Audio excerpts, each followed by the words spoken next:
दृश्य देखा कि एक साधारण सा चरवाहा बीच खेतों के एक मचान पर चढ़ा हुआ है और चिल्ला चिल्ला कर राजा भोज के बारे में उल्टा सीधा कह रहा है। राजा भोज को पकड़कर मेरे पास लाओ, उसे सजा दिलवाओ और मेरा राज्य मुझे दे दो। एक चरवाहे के मुख से अपने राजा के लिए ऐसी बातें सुन हरकारों को बहुत गुस्सा आया। उन्होंने उस चरवाहे को पकड़कर नीचे उतारा और बोले, क्या बक रहा है तू? अगर राजा महाराज को तेरी इस हरकत का पता चलेगा तो वो तुझे तोप के मुंह पर बिठाकर उड़ा देंगे। हरकारों की बात सुन चरवाहा गिड़गिड़ाते हुए माफी मांगने लगा। मचान से उतरते ही एकदम से उसका व्यवहार बदल गया, जैसे उसे कुछ पता ही ना हो। उसे गिड़गिड़ाते देख हरकारों को उस पर दया आ गई। उन्होंने चरवाहे को छोड़ दिया और वहां से चले गए। अगले दिन जब वे फिर वहां से गुजरे तो उन्होंने फिर वही सब देखा और सुना। चरवाहा फिर से मचान पर चढ़ा, राजा भोज के बारे में उल्टा सीधा बोल रहा था। आसपास पूछने पर पता चला वो खेत किसी कुम्हारिन का था। जब भी वो अपने खेत में कोई फसल उगाती तो पूरे खेत में बहुत अच्छी फसल होती,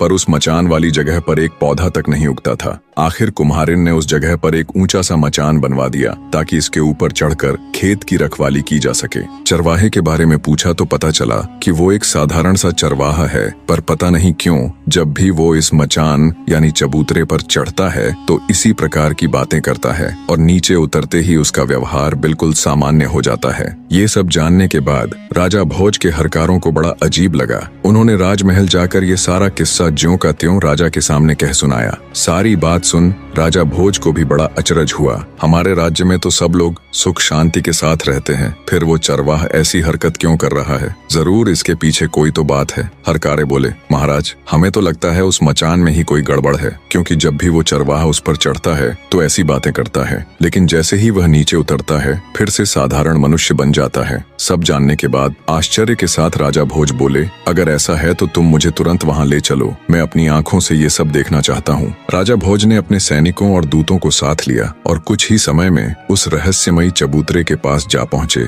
और उससे थोड़ी दूरी पर छिप कर खड़े हो गए ताकि वह सब कुछ अपनी आंखों से देख और सुन सके। तभी वह आदमी फिर से चबूतरे पर चढ़ा और चढ़ते ही जोर से कहने लगा, लोगों जाओ जल्दी से राजा भोज को पकड़कर मेरे सामने लाओ, उसे मार डालो ताकि मैं उसका राज अपने हाथ में ले सकूं। ये सुनते ही राजा भोज गुस्से और हैरानी के मिश्रित भावों से भर जाते हैं, पर वे बिना कुछ कहे चुपचाप अपने हरकारों के साथ वापस महल लौट जाते हैं। पूरी रात उनके दिमाग में यही सब चलता रहा कि उस मचान में ऐसा क्या है जो एक मामूली सा चरवाहा ऐसी हरकत कर रहा है। सुबह होते ही राजा ने अपने मुख्य सलाहकारों और ज्योतिषियों को दरबार में बुला लिया। बने रहे।